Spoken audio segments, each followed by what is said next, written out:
The human brain is, at its core, a prediction machine. It's designed to detect patterns, reduce uncertainty, and automate behavior. This is an evolutionary adaptation. Your brain uses an immense amount of energy, and one of its primary goals is to conserve that energy whenever possible.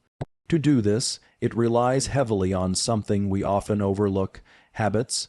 When a behavior is repeated enough times, especially if it's tied to a consistent context or emotional state, the brain encodes it into a loop: cue, routine, reward.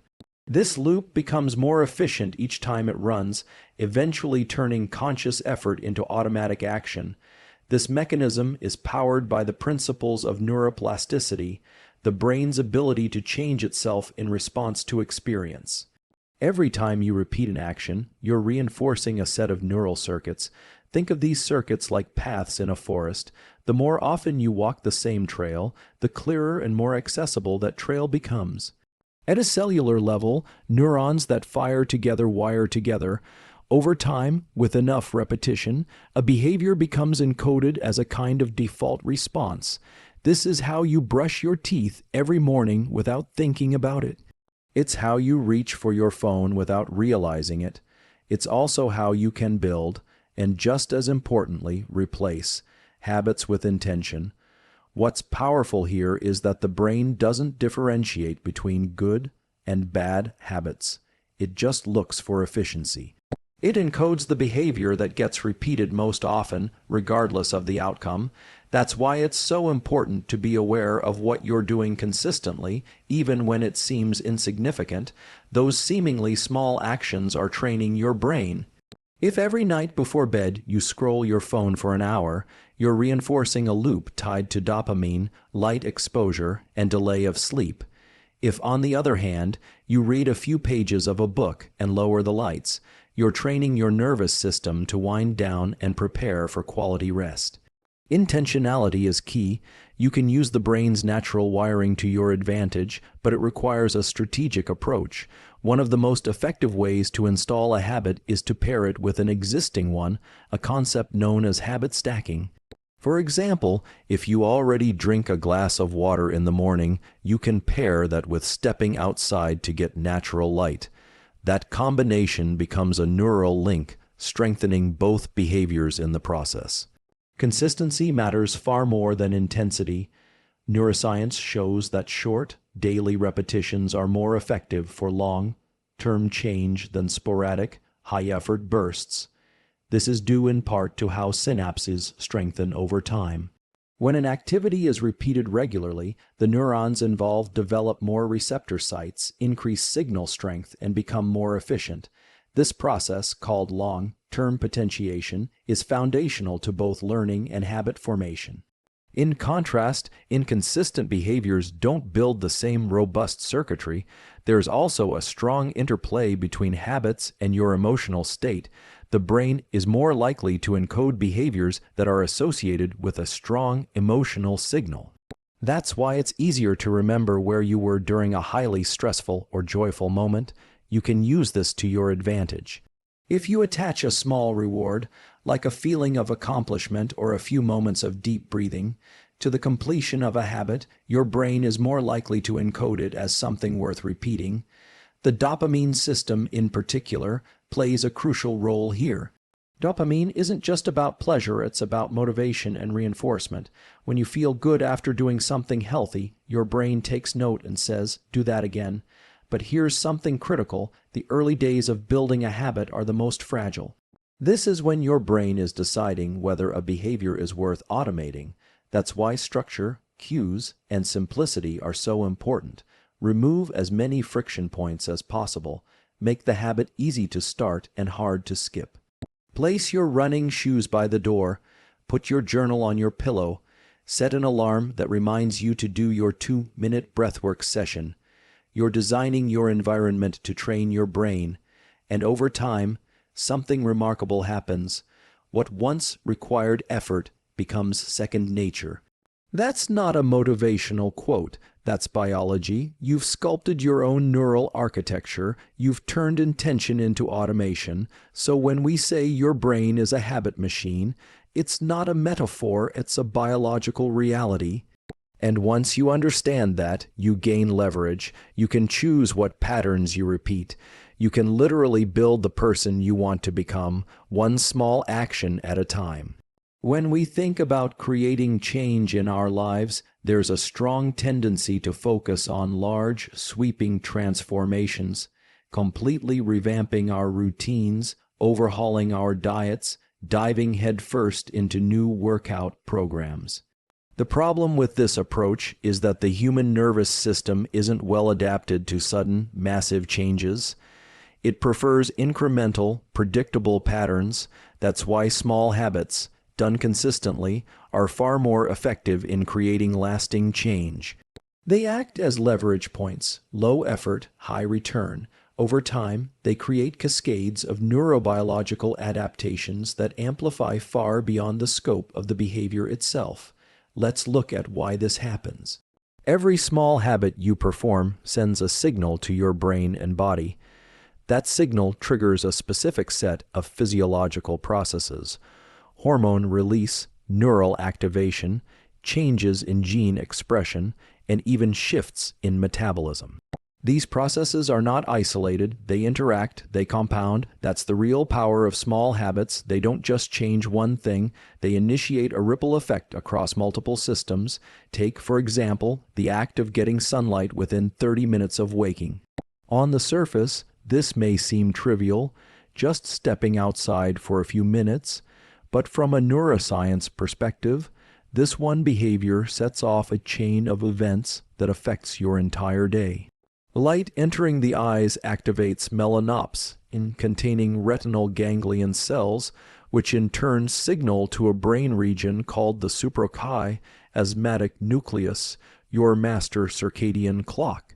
This clock regulates the timing of hormone release, including cortisol, which helps promote wakefulness, focus, and energy. It also sets a timer for melatonin in production later that night, which means better sleep. One habit, multiple systems tuned. Another example, a 2-minute deliberate breathing session. This can be as simple as inhaling through the nose for 4 seconds, holding for 4, exhaling for 6. Research shows that slow, controlled exhalation activates the parasympathetic nervous system, the branch responsible for rest and recovery. Just 2 minutes of this can lower your heart rate, reduce cortisol, and shift your brainwaves toward states associated with calm focus. The effects are immediate and measurable, and when practiced daily, your stress threshold increases. You become less reactive, more regulated. That's leverage. Now let's talk about 10 minutes of movement. This doesn't have to be a full workout. It can be walking, stretching, or light mobility. Movement increases blood flow, stimulates the lymphatic system, and triggers the release of endorphins and dopamine, both of which enhance mood and motivation. It also promotes neurogenesis and synaptic plasticity, meaning your brain becomes more capable of learning and adapting. Regular short bouts of movement improve executive function, attention, and memory. Again, the action is small, but the neurological impact is substantial. Delaying caffeine for at least 90 minutes after waking is another micro adjustment with outsized benefits. In the early morning, your brain is clearing adenosine, a molecule that builds up sleep pressure. If you drink caffeine too soon, it blocks adenosine temporarily but doesn't allow your system to fully clear it, which can lead to a crash later in the day. By waiting 90 minutes, you allow your natural energy systems to function properly, and you extend the effectiveness of caffeine when you do use it. This is a subtle change that dramatically improves mental clarity and reduces the risk of mid-afternoon fatigue. Sleep-wake consistency is perhaps the most underrated small habit with enormous consequences. Going to bed and waking up at roughly the same time each day anchors your circadian rhythm, which governs not just sleep, but also metabolism, hormone balance, immune function, and cognitive performance. Irregular sleep patterns desynchronize internal clocks across different organs, leading to fogginess, inflammation, and decreased performance. But consistent patterns, even within a 30-minute window, can restore alignment and improve nearly every biological system. Lastly, daily gratitude reflection. From a neuroscience perspective, gratitude is not just about feeling good.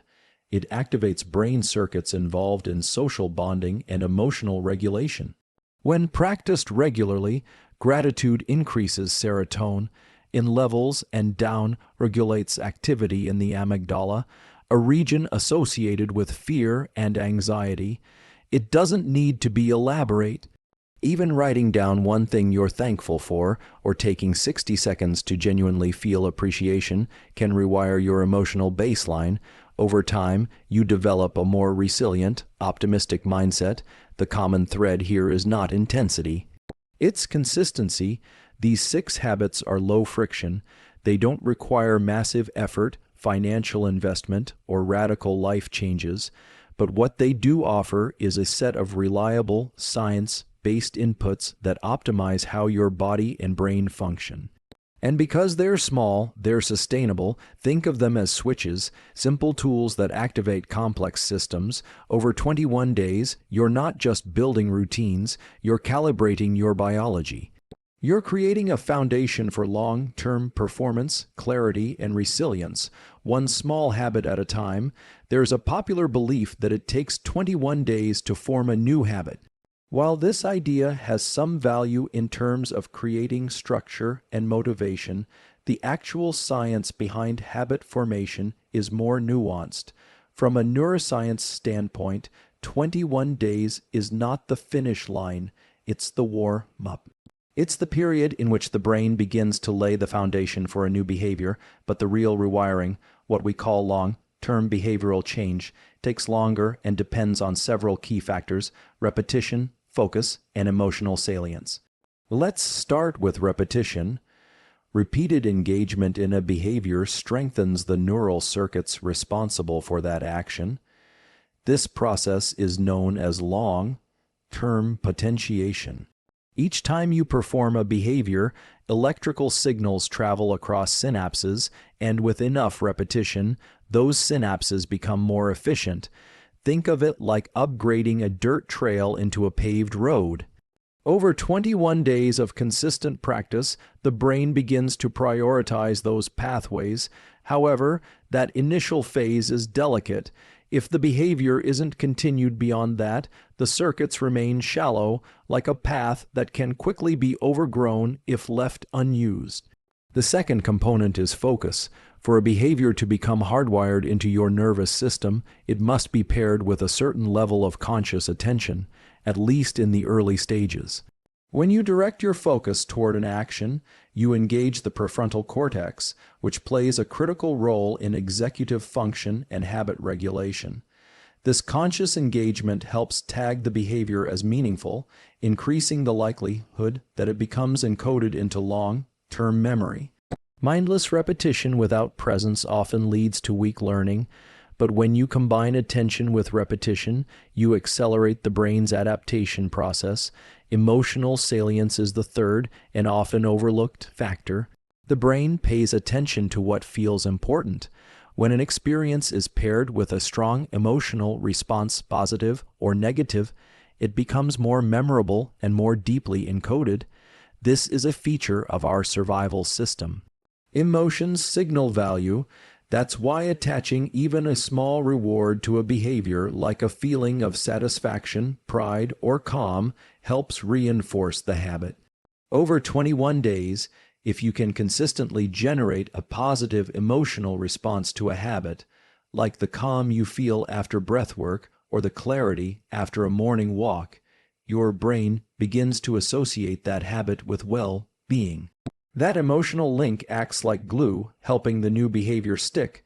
Now, it's important to understand that neuroplasticity, the brain's ability to change, isn't an on/off switch. It's a process that unfolds over time and responds to consistent inputs. Research shows that for some habits, it may take closer to 60 or even 90 days for automaticity to take hold. depending on the complexity of the behavior and individual differences in personality, motivation, and environment. But the first 21 days are crucial because they represent the priming phase. This is when you're beginning to shift identity, engage new neural circuits, and build momentum. Think of this phase as tilling the soil before planting seeds. You're preparing the system for deep-rooted change. What's also fascinating is that during this early period, the brain is undergoing measurable biochemical changes. You're increasing activity in the basal ganglia, the brain region involved in habit formation, and decreasing reliance on the prefrontal cortex. This shift marks the transition from effortful action to more automatic behavior.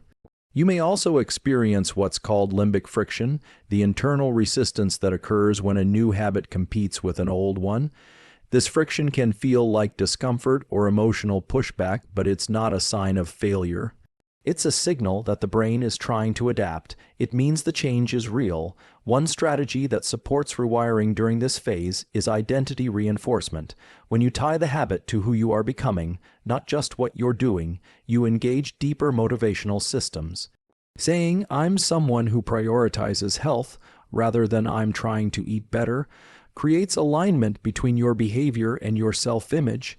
That alignment strengthens motivation and helps lock in the neural changes associated with the habit. After the 21 days, your job is to keep the signal strong. Continue sending the message to your brain that this behavior matters. The longer you maintain it, the deeper the pathways become, and the less effort it will require. Eventually, the behavior becomes self-sustaining. It runs in the background like a default setting in your operating system. So while 21 days is a great starting point, don't think of it as a finish line. Think of it as the initiation of a longer conversation between your conscious mind and your nervous system. A conversation that, if nurtured, leads to enduring change, not because you forced it, but because you taught your brain, patiently and repeatedly, to prefer a better way.